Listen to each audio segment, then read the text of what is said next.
En fait, je me suis rendu compte, début 2015, qu'on avait tout ce qu'il fallait, un site internet, un Facebook, différents supports commerciaux, Twitter. Je faisais depuis 5 ans du Google AdWords, qui marchait très très bien au démarrage. Mais mon budget à Google AdWords avait quasiment été multiplié par 10 en 5 ans.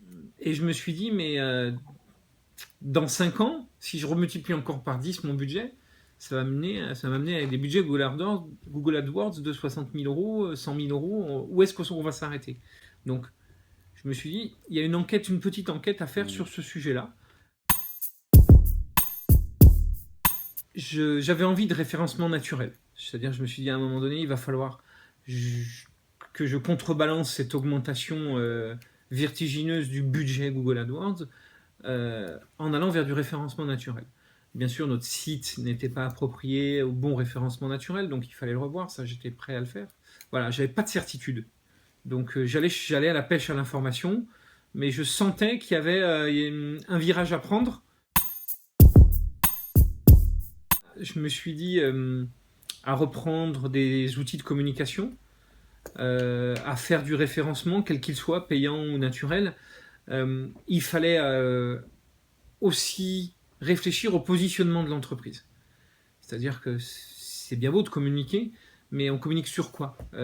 J'avais besoin qu'on recadre quels étaient nos atouts et de communiquer sur ces atouts. Donc, plutôt que de fabriquer bêtement un nouveau site internet ou de nouveaux outils ou de nouveaux référencements qui n'auraient peut-être que surcommuniquer sur quelque chose qui était mal positionné. Ils sont plusieurs, hein, ces concurrents, à truster un petit peu le web à travers de la communication pure, sans être ni expert métier, ni conscient que c'était un métier. C'est-à-dire, on vendait ça comme on commercialiserait n'importe quoi. Et par contre, effectivement, ces gens-là prenaient des positions, alors qu'ils n'ont aucun savoir-faire.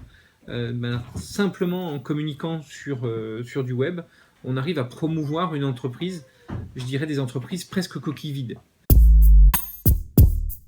Le premier risque, c'était réellement qu'on se fasse bookingiser, c'est-à-dire qu'on ne soit plus que des faiseurs à travers des plateformes web de mise en relation ou de gestion, d'intervention, alors qu'on a un vrai savoir-faire et un vrai métier, et j'avais besoin que la valeur, elle reste chez nous et qu'elle ne remonte pas dans le numérique.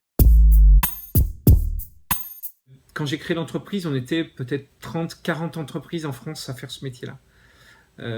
Aujourd'hui, il y a plus de 400, 500 entreprises, souvent des entreprises unipersonnelles. Ce métier qui est connu et reconnu aujourd'hui, il va grandir, il va se structurer. Il va y avoir forcément des grands groupes et des grandes entreprises qui vont répondre à nos donneurs d'ordre nationaux. Est-ce qu'on peut lutter contre? Mais est-ce qu'il ne vaut pas mieux lutter avec? En tout cas, il faut être dedans, quoi.